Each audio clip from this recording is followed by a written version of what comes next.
CCI Toronto's Condo Convos, casual chats about important condominium topics. Today's topic is harassment in condominium corporations. Listen in and be on your way to social and financial success in your condo. With me today, I have Maria Durdan, condominium lawyer with Simpson Weigel, Connie Pappas-Boccitto, a realtor with Royal LePage and condominium director, Maria Durdan, condominium lawyer with Fine and Deo, and my name is Lyndsey McNally. I'm team leader with Malvern Condominium Property Management and also on the board of directors for CCI Toronto. Full information about today's speakers can be found by following the links that accompany this video. So Maria, why don't you start by defining harassment for us? Sure, no problem. So harassment in general is a form of discrimination. It includes both unwanted physical as well as verbal behavior that is offensive and humiliating to an individual. In the condo context, there's two pieces of legislation that apply to harassment. The first being the Occupational Health and Safety Act, which applies to workers and defines harassment as any vexatious comment or conduct that is unwanted towards a worker in a workplace that is known to be unwelcome or is unwelcome, or any sexual harassment. We also have the Condominium Act and a specific Section 117, which is the dangerous activities section. And this provision states that no person shall allow a dangerous activity or situation to exist on the corporation's property, units, and the common elements, which has the possibility of causing harm to an individual or damage to property. So these are the two main kinds of legislation that apply to the condo in the harassment context. Thanks, Maria. Connie, can you give me some different types of harassment that you might see in condominium corporations that fit with Maria's definition? Yeah, absolutely. I mean, just the nature of condo living, it's communal. It is a community. So it presents its own challenges because people are living, working, and interacting with one another all of the time. As such, there's different types of harassment with those different groups of individuals. There's residents harassing managers, staff, cleaners, security, and their trades that are in on the daily basis. Resident against resident conflict is often happening as well, which usually is impeding on the quiet enjoyment of their neighbors. Residents harassing board members harassing management, and then sometimes staff harassing residents as well. So these interactions can be, in the hall, on the phone, via email, and they can all be identified as harassment due to the volume and frequency of the communication, along with the content of the communication. So, rude, threatening, coarse language, yelling, all of those things would be examples of harassment. And Mario, in your legal practice, have you encountered any specific examples that you can share with us? Yes, I can't give many details that will actually point to the example, but the most common example is the harassment of a property manager. People expect the property manager to do certain things or to behave a certain way, and they conduct themselves inappropriately. And like Connie and Maria have said, it's unwanted conduct that's vexatious, and that means it's annoying, repetitive, embarrassing, but property managers is one of the ones that is involved, and the other one is security guards. Mm-hmm. They are victims of harassment often, and those are the examples, but there's other examples, cleaners, anybody who might be employed by the condominium corporation. Thank you. And from time to time, there might be harassment issues where there may be a mental health concern on the part of the harasser. Can you tell me if that's important at all? Yes. It has to be treated a lot more considerately or in a way that's delicate so that you have consideration for the person who's causing the harassment if they have a mental health condition. But we must emphasize that a mental health condition does not allow a person to be harassing. So the laws of harassment trump mental health. So if you have a mental condition and you cause harassment, you're subject to the same rules as anyone else. That's a great point. Yeah. So in Ontario, workplaces do have some mandatory obligations to have policies and programs in place to deal with harassment in the workplace. Maybe we can touch on that a little bit. Mario, can you start by discussing some reporting forms and obligations employers have? Sure.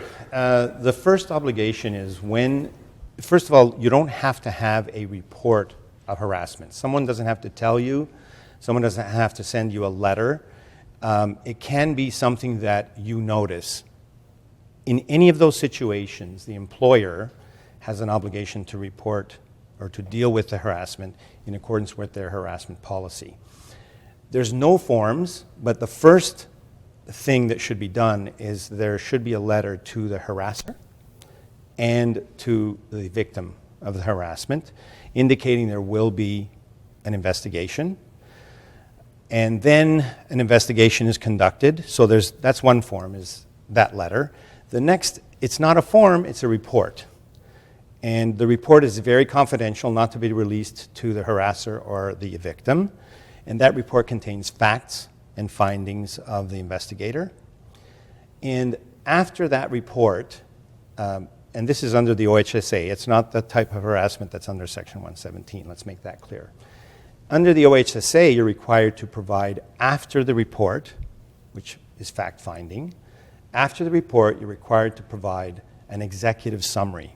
That executive summary goes to the person who was harassed or is being harassed, and it goes to the person that was doing the harassing. It could be the same document, and one important point, it is not forwarded to the harasser's employer, okay, or the victim of harassment, her or his employer. It's a confidential document to those people. Those are really the forms. Section 117, if it's a 117 harassment, which is dangerous activities on the common elements, that's basically a letter to the person, and that could be followed by a court application. Maria, could you provide a little more in detail what the board's obligation might be in the event that we do have a harassment report and complaint? Sure. So in that way, let's say it's an owner. An owner witnesses something that would be in breach of Section 117. So any behavior that could cause damage to property or injury to an individual. But before that complaint gets to the board, usually the owner has the unfortunate decision of making, do I even have an obligation to make a report? And if I make the report, is it going to be held confidential? So those are the two kind of issues owners or residents in a condo would deal with. So what I would say is you have to look at Section 117 of the Act and look at the specific wording. And it says any person will not allow a dangerous activity or situation to exist on the common elements or within the units. So a person would include a resident, an owner. So I would suggest that they do have an onus to report if they become aware of the behavior and to report it to the board of directors. Some owners and residents are afraid that I'm going to report and then they're going to find out and they're going to be mad at me, or they're afraid of a personal backlash. It's kind of like a valid concern. Absolutely, especially if it's a harassing behavior. You don't want to get involved in the situation. But Section 55 of the Condominium Act, which relates to records, does say that with respect to records that pertain to specific units or owners, other parties do not have a right to access them or review them. So any complaints or reports that deal with harassment would be held confidential between the corporation and the individual that is complaining, and also the individual who is being complained of. It wouldn't be shared between anyone else. And once the corporation receives that complaint, hopefully they have a harassment policy in place. And this is extremely important to have one of these policies in place because it gives not only the residents but the corporation and boards of directors somewhere to look as a guiding light with these types of situations. And every policy is different depending on the community you live in, but in general they have certain key terms or provisions, and these provisions relate to what kind of behavior will not be tolerated. Is there a zero tolerance policy for specific types of conduct? How do you submit a report? Is there follow-up? What does the investigation look like? Who is involved?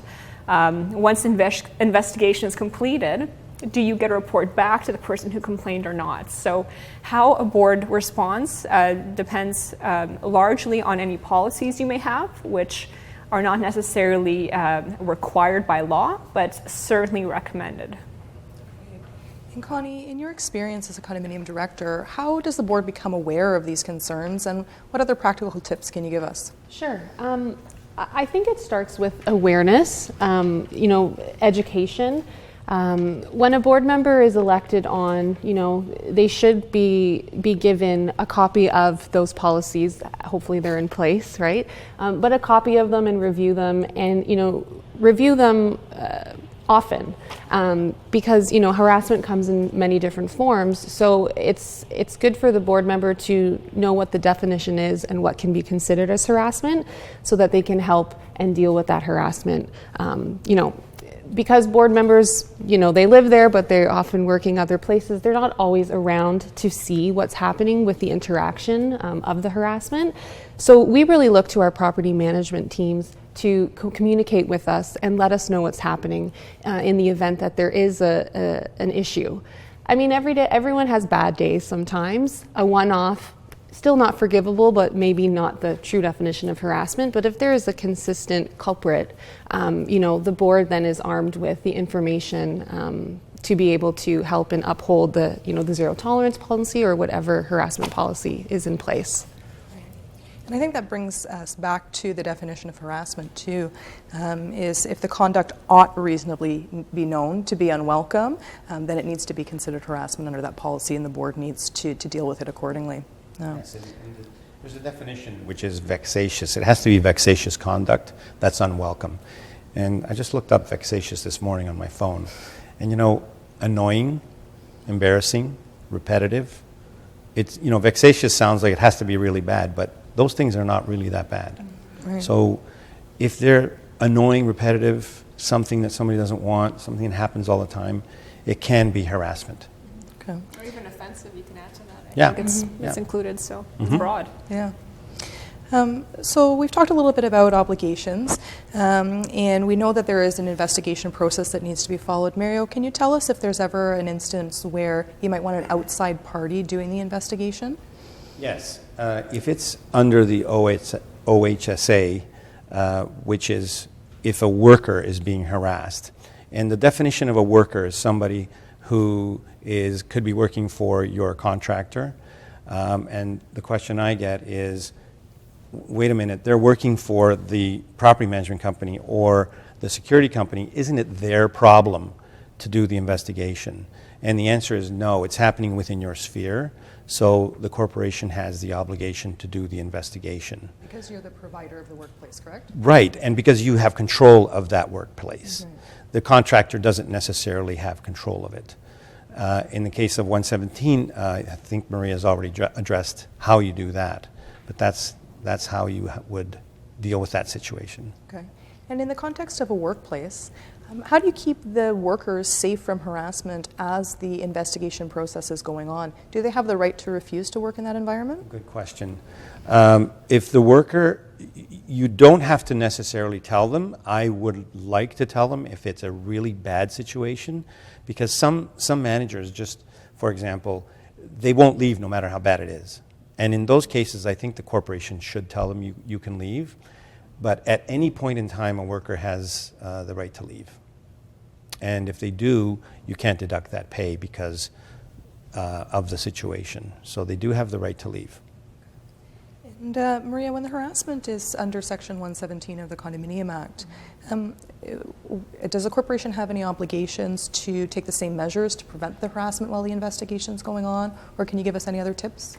Sure. So one of the common issues we're often asked, and I'm sure Mario faces this as well, is there's a dispute between owner and owner, or discrimination or harassment between owner and owner. And the condo says, well, it's a civil matter. Do I have to step in and actually get involved? And I think we get guidance from subsection 17.3 of the Condo Act, which states that the corporation is required to enforce compliance with the Condominium Act, the declaration, bylaws, and rules of a condominium. So because of that requirement to enforce compliance, if there is a breach of Section 117, so there is a dangerous activity occurring within the units or in the common elements, this would require the corporation to enforce compliance and stop that behavior. Also, many rules contain a provision about discrimination or harassment, which the corporation would be required to enforce.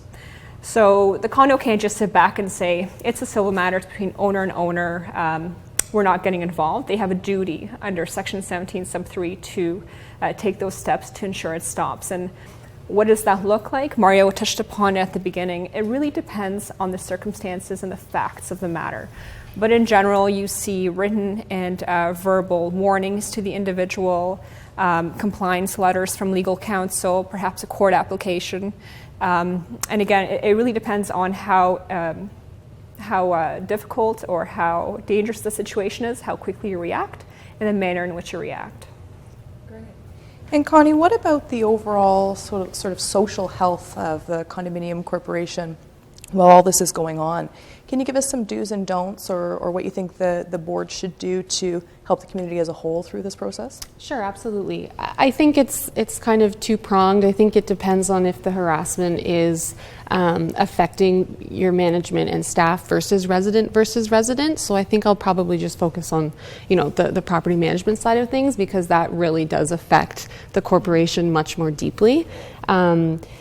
It's time, it's money, it's as Mario said, some workers don't leave. They just, they stay there forever. They take it.